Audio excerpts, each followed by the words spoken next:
ఇంటికి వస్తారుగా, అప్పుడు వాళ్ళ సంగతి చెప్తా.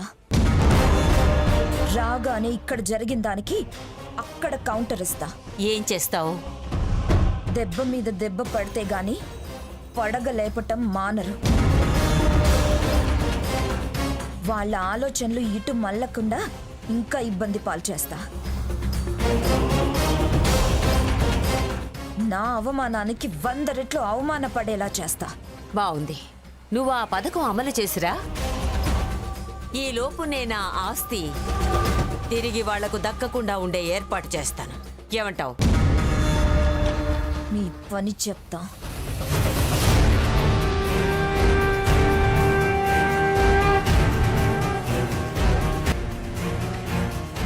పదన్నమ్మ గారు.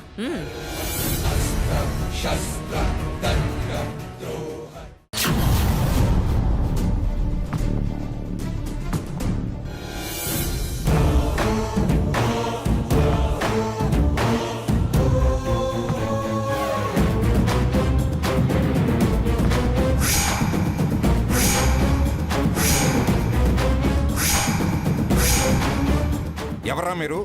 మా ఇంట్లో దూరి మా సామాన్లు బయటపడేస్తున్నారు. ఇంకెవరు? ఆ మొదనష్టపు చేయిస్తున్నట్టుంది. చెప్పడానికి తనెవరు, పారేయడానికి మీరెవర్రా? ఆగు పెదైనా. చూడు, మమ్మల్ని దాటి లోపలికి పోవాలని చూస్తే మంచిగా ఉండదు. నన్ను నా ఇంట్లోకి రావద్దనడానికి మీరెవర్రా? నా సామాన్లు మీరెలా బయటపడేస్తారు? మీవో ఎవరివో మాకు తెలీదు. మా అమ్మగారు పారేయమన్నారు, పారేస్తున్నాం. మీరు ఎవరివో తెలుసుకోండి.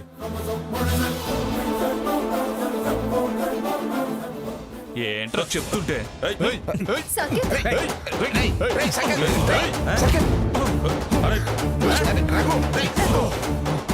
వద్దు, మంచిగా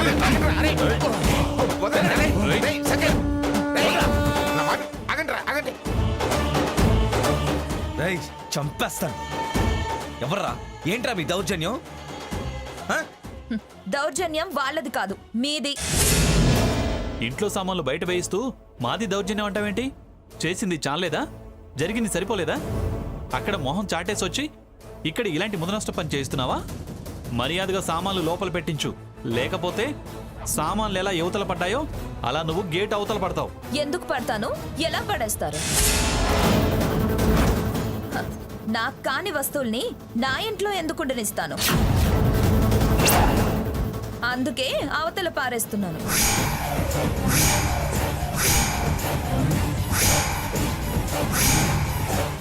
మీకు మీవంటూ మిగిలినవి ఇవే. అన్ని బయట పడ్డాక ఎవరి సామాన్లు వాళ్ళు ఏరుకెళ్ళండి.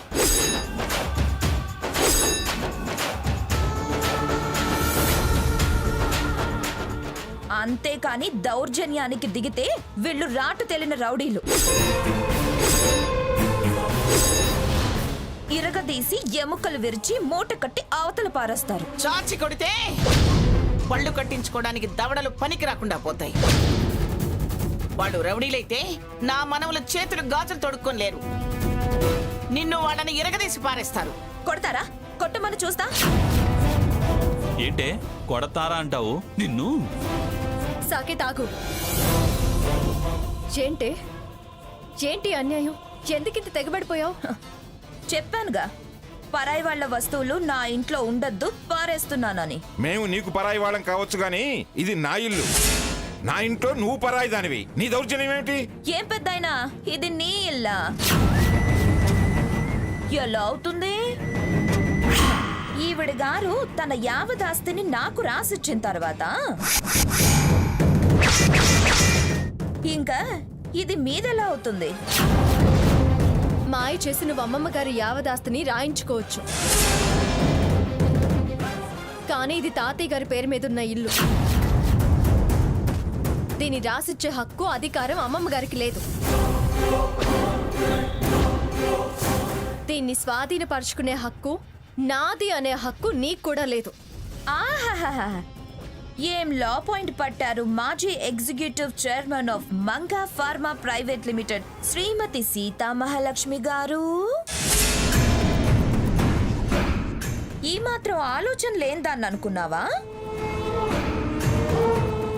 లక్ష్మీదేవిని పోగొట్టుకున్న సీతామహాలక్ష్మి గారు బినామీలు వాళ్ళు సొంతదారులు కారు. నా భర్త బినామీ ఏమిటే బిత్తిరిదానా? ఇది ఆయన ఆస్తి. అబ్బచ్చా, హా, మీ మాట మీరే మారిస్తే ఎలా? నాలుగు తగిలించి అవతలకు లాగి పారిగా దాంతో మాట్లాడి తాతయ్య. హలో, తగ్గితే అయ్యో పాపం అని నీకైనా కాస్త చోటిస్తా, లేకపోతే చాప చుట్టుకొని చంకన పెట్టుకొని పోవాల్సి వస్తుంది. చాప చుట్టలు చేతి సంచులు పట్టుకుపోవాల్సిన కర్మ నాకేంటే? ముందు ఈ ఇంటి మీద నీకున్న హక్కేంటో చెప్పు. దానికి హక్కేమిట్రా? ఇది ఆయన ఇల్లు. హలో పెద్దావిడ, వివరంగా నేను చెప్తే మీరు తలంచుకోవాల్సి వస్తుంది. తమరే చాలా సార్లు పిఠాపురం వంశానికి పేరు ప్రతిష్టలు తెచ్చాను, నల్లకోటు తప్ప చేతిలో పచ్చ కాగితం లేకపోయినా మా నాన్న మెచ్చాడు, నేను మెచ్చాను, పైసా పైసా నా కష్టంతో కూడేసి కట్టుకుని పెంచానన్నారు కదా అమ్మమ్మగారు. హహ, మరి అలాంటప్పుడు ఇది మీ కష్టార్జితమా వారి స్వార్జితమా చెప్పండి? మాజీ న్యాయమూర్తులు, మీరు గుండెల మీద చెయ్యేసుకొని చెప్పండి. న్యాయం చెప్పండి, ధర్మం తప్పద్దు.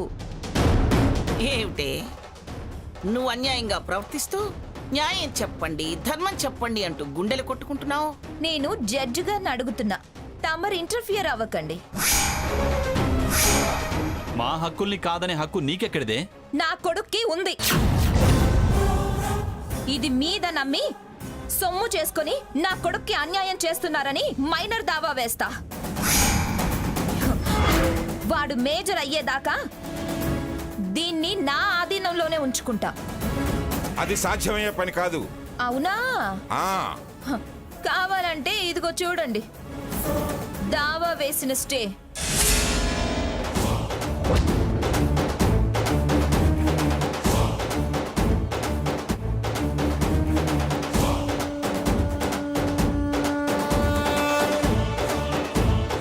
చూడండి చూడండి.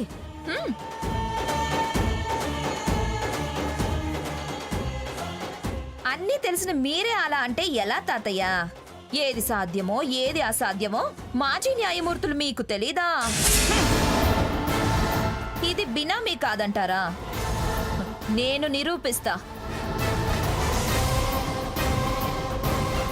ట్యాక్స్ ఎగవేతకు వేరుపడ్డట్టు కాగితాలు సృష్టించి విడాకులు తీసుకొని కలిసి బతికే వాళ్ళు కోట్ల మంది ఉన్నారు.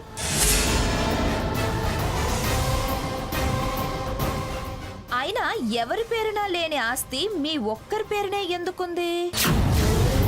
మీ సర్వీస్ మొత్తం మీద మీ సంపాదన ఎంతని సిబిఐ వాళ్ళ చేత ఎంక్వైరీ వేయిస్తా.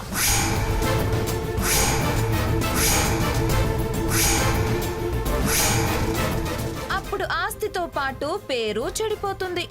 ఆలోచించుకోండి తాతయ్య. నీ దుర్మార్గానికి అంతులేదు. వీళ్లకు వాటాలు పంచాలని నీ పంచన చేర్చుకొని నన్ను దుర్మార్గురాలిగా మార్చావు. దుర్మార్గానికి దిగాక అంతేంటి అదుపేంటి? వెళతారా లేకపోతే నన్ను వీధికెక్కమంటారా? అంతదాకా వస్తే ఇల్లు సీజ్ చేయిస్తాను. అయినా ఇలాంటి పిచ్చి కాగితాలు రాసుకోగాని ఇల్లు నీదైపోతుందా? అంటే రాసిన రాత అబద్ధమా? నీ సంతకం విలువలేనిదా? తలపండిన దానివి తప్పుడు మాటలు మాట్లాడుకు. నీ చేతులతో నువ్వే నీ యావదాస్తి నాకు రాసిచ్చి ఇప్పుడు టికానా లేకపోయేసరికి ప్లేటు ఫిరాయిస్తున్నావా? ఇదేనా నీ పెద్దతనం? ఇదేనా నీ మాటకున్న విలువ? చెప్పు. గతి లేదు, గత్యంతరం లేదు, నిలువ నీడ లేదు. దయతలిచి నాకు ఉండడానికి కొంచెం చోటివ్వమను. తప్పైంది క్షమించమని ప్రాధేయపడు.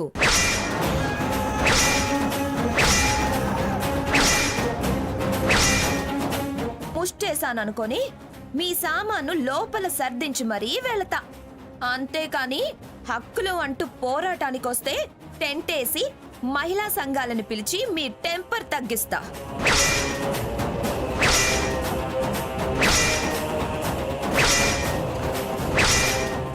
అయినా కక్కిన కూటికి ఆశపడే నీదేం పెద్దతనం. ఏయ్!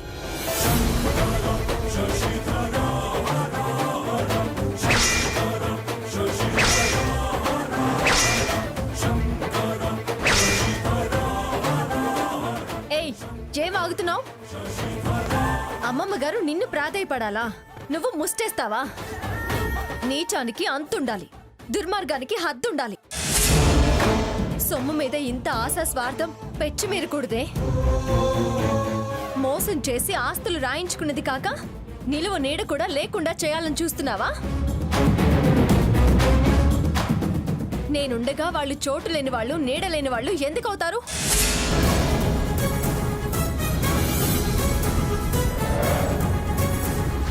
నీ పాపం పండే రోజు దాపరించే ఇలాంటి పాపిష్టి పనులు చేస్తున్నావు.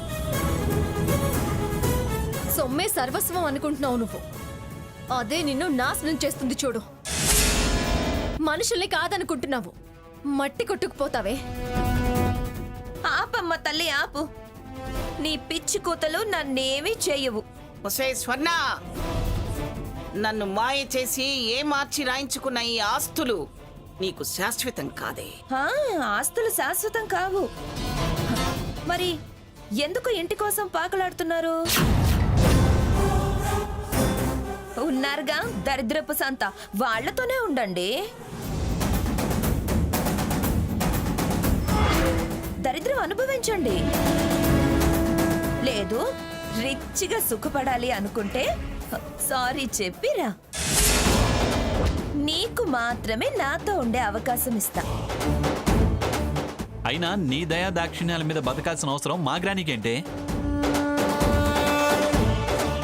నీ మోసం నిన్ను వెక్కిరించిన రోజు నువ్వే తిరిగి మా గ్రానీ కాళ్ళ దగ్గరికి వస్తావు. అప్పుడు చెప్తావు నీ పని. అమ్మమ్మ గారి శత్రువులతో చేయి కలిపి వాళ్ళని ఇప్పుడు గెలిపించి నువ్వు ఆనందపడుతున్నావు. కానీ వాళ్ళు నిన్ను తప్పకుండా చావు దెబ్బ కొడతారు. ఆస్తే ముఖ్యం అనుకుంటున్నావుగా, ఉంచుకోవే, నెత్తిని పెట్టుకుని ఊరేగు. అమ్మమ్మ గారు రాసిచ్చిన ఆస్తి మొత్తం ఒకెత్తైతే అమ్మమ్మ గారు ఒకెత్తు. దైవాన్ని దూషించిన వాళ్ళు, మనుషుల్ని ద్వేషించిన వాళ్ళు బాగుపడరు అనేదానికి రేపటి రోజున నువ్వే సాక్ష్యంగా నిలుస్తావు. అమ్మమ్మ గారి ఆశీర్వాదంతో ఆవిడ పక్కన నిలబడి ఇంతకు 10 రెట్లు ఆస్తి, పేరు, ప్రతిష్టలు సంపాదించి చూపిస్తాను. మేమా స్థాయికి ఎదిగే లోపు నువ్వు అధమ స్థాయికి దిగజారిపోతావే.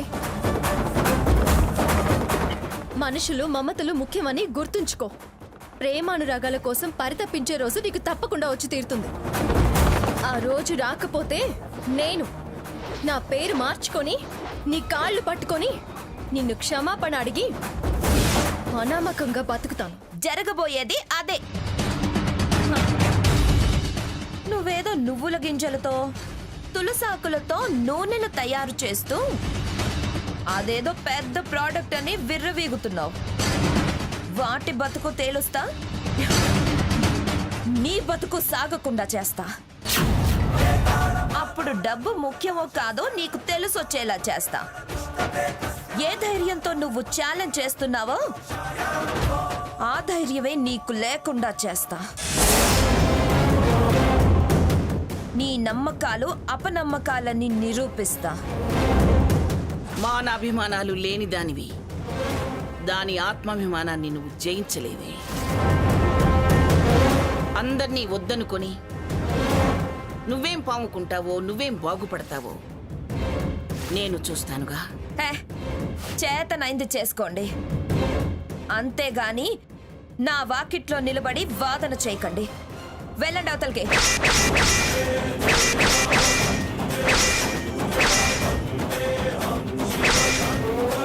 మమ్మల్ని ఇంత చేసి నువ్వేం సుఖపడతావో నేను చూస్తాను. ముందు కష్టపడడం నేర్చుకోండి, అప్పుడు నా అవసరం ఎంతో అర్థం అవుతుంది. మీ శాపాలు, శాపనార్థాలు నన్నేం చేయవు. మీ సామాన్లు అవతలేయండి. హలో సీత, పోషించుకో. ఇదిగో ఇక్కడ తేరగా తిన్నట్టు కాదు. తెగబడిన దానా, వీధికెక్కుతానని బెదిరిస్తున్నావా? నీ బతుకునేలా వీధిన పడేయాలో నాకు తెలుసే. ఈ మంగమ్మ శక్తి సామర్థ్యాలనే సవాలు చేస్తావా? పోయిన పరువు గురించి ఆలోచిస్తూ ఆగుతున్నాను గాని నీలా వీధికెక్కటం ఇష్టం లేదని తగ్గాల్సి వస్తుంది. లేకపోతే తోలు ఒలిచి నార తీసేదాన్ని. చాలే ఆపమ్మా. నార తీస్తుందట నార. మాట తప్పుతున్నా అన్నాను, వదిలేస్తా. అంతేగాని అలా ఇష్టం లేక ఇలా ఇష్టం లేక తగ్గుతున్నా ఆగుతున్నా అని నీ చేతగాంతనాన్ని నువ్వు సమర్థించుకోకు.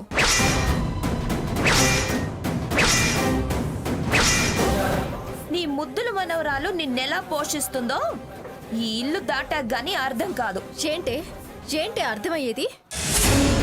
నువ్వేదో మమ్మల్ని అందరినీ పెంచి పోషించినట్టుగా మాట్లాడుతున్నావు.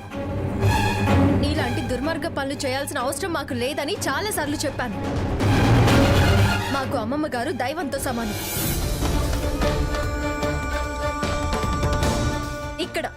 ఇక్కడ పెట్టుకొని చూసుకుంటాను. దర్జాగా పోషిస్తాను.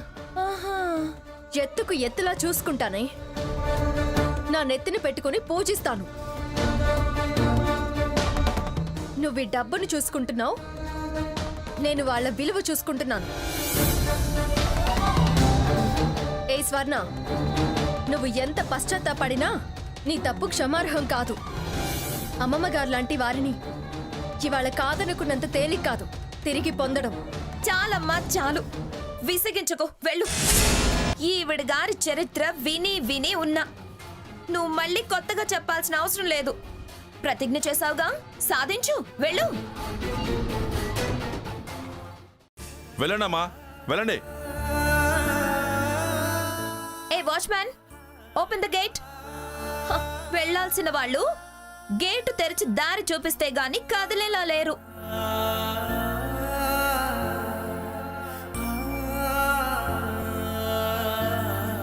అమ్మమ్మ గారు పదండి. సీత, ఇంకేం మిగలేదా మనకి?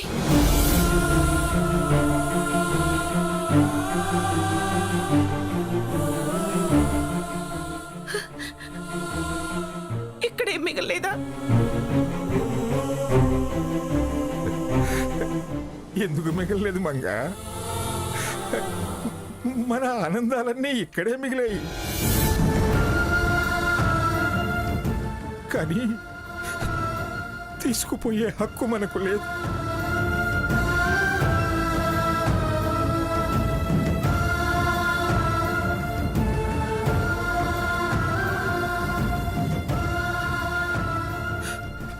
అందుకే పాతి పెట్టిపోతున్నాం.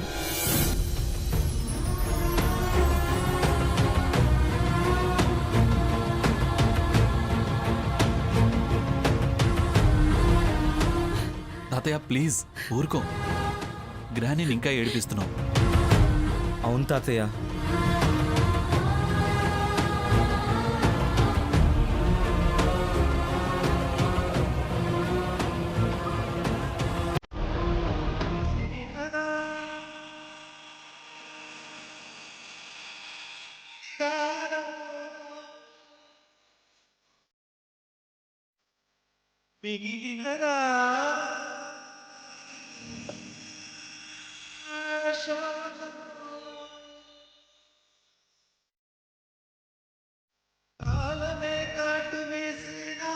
కళ్ళలో గంగ పొంగేనా, నిన్న తోడున్న దైవాలే ఏడు ప్రాణాలు తీసేనా.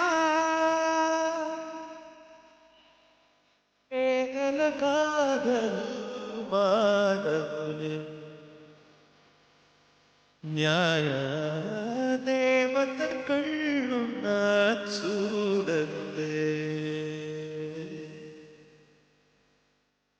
ఆహుతో కపామంటూ సాక్ష్యమివ్వగలవు, పొదుగులోంచి కరళాన్ని పిండి చూపగలవా, ఇంటి నుంచి వెలివేసి వెళ్ళగొట్టగలవు, మనసులోని నారూపం చిరిపి వేయగలవు.